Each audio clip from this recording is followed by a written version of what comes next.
La suite pour Toc Toc Doc, elle se matérialise de deux façons. La première, c'est la transformation de l'essai.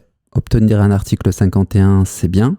Démontrer qu'on a réussi et qu'on passe dans le droit commun, c'est mieux.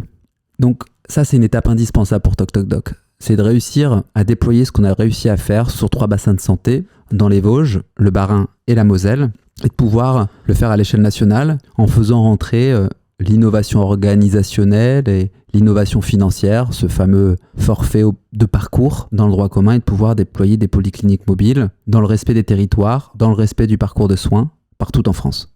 Et cette échéance-là, elle est fixée, elle est figée. À l'été 2023, nous saurons si le dispositif peut, par le véhicule de l'article 51, rentrer dans le droit commun. Le deuxième grand objectif qu'on se fixe chez Toc Toc Doc, c'est de déployer ce savoir-faire qu'on a su expérimenter et déployer dans les EHPAD, de le projeter dans tout ce qu'on appelle les déserts médicaux. Pas seulement l'EHPAD, mais les déserts médicaux géographiques. Paris est un désert médical. Quand vous attendez 8 mois pour avoir un rendez-vous chez l'ophtalmo, vous êtes en désert médical. Quand vous êtes dans la Meuse et que vous avez très très peu de dermatologues et que vous devez faire 60 bornes pour contacter un dermatologue, et vous êtes dans un désert médical. L'organisation qu'on a déployée, cette polyclinique mobile de télémédecine, avec ces infirmières mobiles de télémédecine, ce nouveau métier qu'on a créé, notre objectif, c'est de pouvoir le déployer partout où le soin n'est plus. Et donc, on va, par le biais de nos partenaires, tout faire pour pouvoir proposer ce service-là demain aux individus, chez eux, au domicile.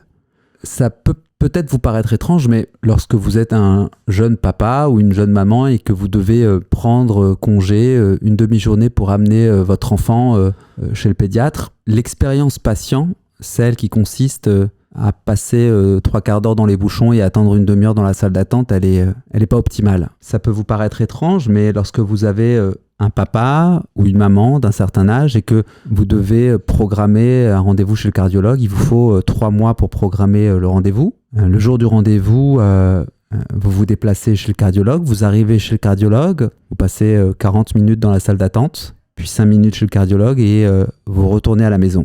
Vous avez perdu une journée. C'est pas normal aujourd'hui qu'il y ait des boîtes qui aient réussi le pari dans la livraison de nourriture à vous livrer votre sandwich en 15 minutes. C'est pas normal que vous avez des boîtes qui vous livrent votre livre au bout de 24 heures lorsque vous commandez sur Amazon. C'est pas normal que vous avez au bout de 5 minutes Uber qui se pointe en bas de chez vous lorsque vous devez aller à la gare, mais que vous devez attendre 6 mois pour voir un médecin. Et l'ambition de Toc Toc Doc, c'est de pouvoir changer cette expérience patient, de pouvoir envoyer demain une infirmière mobile de télémédecine au domicile et faire le check-up cardio qu'il faut faire pour que votre prévention soit à jour. C'est pas normal d'attendre 40 minutes dans les bouchons alors qu'on pourrait améliorer l'accès aux soins. Et donc, c'est un peu la mission qu'on se fixe, c'est un peu le deuxième grand objectif de Toc Toc Doc, c'est de pouvoir révolutionner l'accès aux soins en France.